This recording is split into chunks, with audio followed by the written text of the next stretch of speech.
श्री सीतारामचंद्राभ्या नमः। राम लक्ष्मण विवाह की तैयारी शुरू। वशिष्ठ जी द्वारा शुभ मुहूर्त का निर्धारण। रामायण सर्ग 43 श्लोक 21 से 30। सत्यं शिवम सुंदरम श्री राम। श्रीमद् वाल्मीकीय रामायण। श्री सहित दिनकर बंसभूषण काम बहु छवि सोहई। नव अंबुधर बरगात अंबर पीत सुर मन मोहई। मुकुटांग दादी विचित्र भूषण अंग अंगन ही प्रति सजे। अंभोज नयन विशाल उर्भुज धन्य नर निरखंती जे। जय श्री राम। आप सभी भक्तों का स्वागत है श्रीमद् वाल्मीकीय रामायण की इस दिव्य श्रृंखला में। आज हम जानेंगे बालकांड सर्ग 43 के श्लोक 21 से 30 तक, जहां विवाह की तैयारियां अंतिम चरण में पहुंचती हैं और गुरु वशिष्ठ विवाह का शुभ मुहूर्त निश्चित करते हैं। पिछले प्रसंग में हमने देखा कि राजा जनक और गुरु वशिष्ठ के बीच धर्म, परंपरा और विवाह विधियों पर सुंदर संवाद हुआ। जनक ने अयोध्या के राजकुमारों के विवाह के लिए सहर्ष स्वीकृति दी और आयोजन की शुरुआत हो चुकी थी। आज के श्लोकों में गुरु वशिष्ठ विवाह की विधियों का शुभारंभ करते हैं। उन्होंने चारों राजकुमारों राम, लक्ष्मण, भरत और शत्रुघ्न के लिए विवाह मुहूर्त तय किया। राजा जनक पूरे सम्मान और श्रद्धा के साथ गुरुजनों का आदर करते हैं और आयोजन में जुट जाते हैं।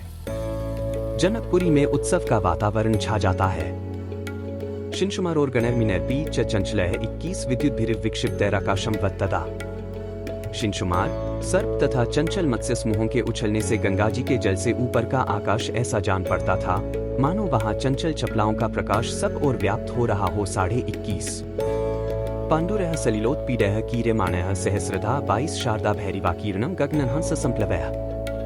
वायु आदि से सहस्रों टुकड़ों में बंटे हुए फेन आकाश में सब ओर फैल रहे थे मानो शरद ऋतु के श्वेत बादल अथवा हंस उड़ रहे हों। 22:30 क्वचिद द्रुतरं याति कुटिलं क्वचिदायतं ते स्विन्तं क्वचिदुद्भूतं क्वचिद याति शनयः शनयः सलिलेनैव सलिलं क्वचिदभ्याहतं पुनः। 24 गंगा जी की वह धारा कहीं तेज, कहीं टेढ़ी और कहीं चौड़ी होकर बहती थी।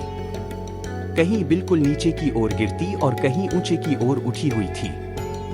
कहीं समतल भूमि पर वह धीरे धीरे बहती थी और कहीं कहीं अपने ही जल से उसके जल में बारंबार टक्करें लगती रहती थीं। 23 से 24 मुहुरुर्ध्वप्थन गत्वा पपात वसुधा पुनः तच्छंकर शिरोभ्रष्टन भ्रष्टं भूमितले पुनः। 25 व्यरोचत तदा तोयं निर्मलं गतकल्मषम्।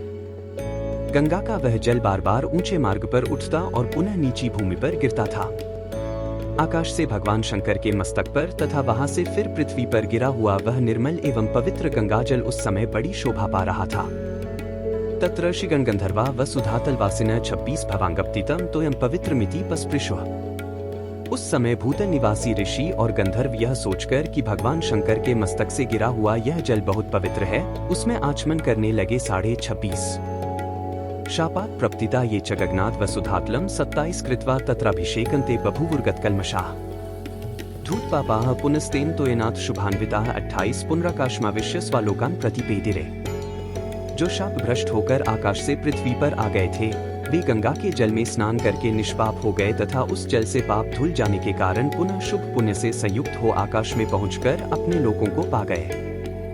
मुमुदे मुदितो लोकस्तेन तोयेन भास्वता 29 कृताभिषेको गंगाया बभूव गतकल्मषः।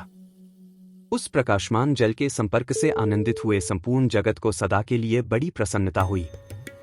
सब लोग गंगा में स्नान करके पापहीन हो गए। 29 भगीरथो ही राजर्षि दिव्यंस्यंदन्मास्थितः 30 प्रायादग्रे महाराजस्तं गंगा पृष्ठतोन्वगात्।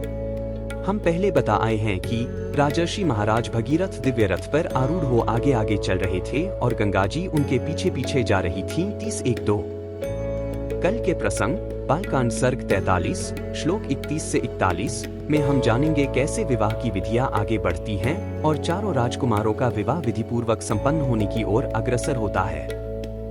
यदि आपको आज का यह दिव्य प्रसंग भाव विभोर कर रहा है तो कृपया इस वीडियो को लाइक करें, शेयर करें और चैनल को सब्सक्राइब करना न भूलें। आज के लिए आपका कमेंट बॉक्स मंत्र श्री राम विवाह की बेला में जनकपुरी चले। कल के दिव्य विवाह समारोह में पुनः भेंट होगी। तब तक श्री रामचरितमानस के इस भाव सागर में डूबते रहें। जय श्री राम। बार बार बर मागो हर्षी देहु श्री रंग। पद सरोज अनपाइनी भक्ति सदा सत्संग। कथा विसर्जन होत है सुनो वीर हनुमान। जो जन जंग से आए हैं सो तंग कर ही पयान। बोलो सियावर रामचंद्र जी की जय। राम भक्त हनुमान जी की जय। उमापति महादेव जी की जय। मंगल भवन अमंगलहारी। द्रवहु सुतसरथ अजिर बिहारी। दीन दयाल बिरिदु संभारी। हरहु नाथ मम संकट भारी। जय सिया राम जय जय सिया राम।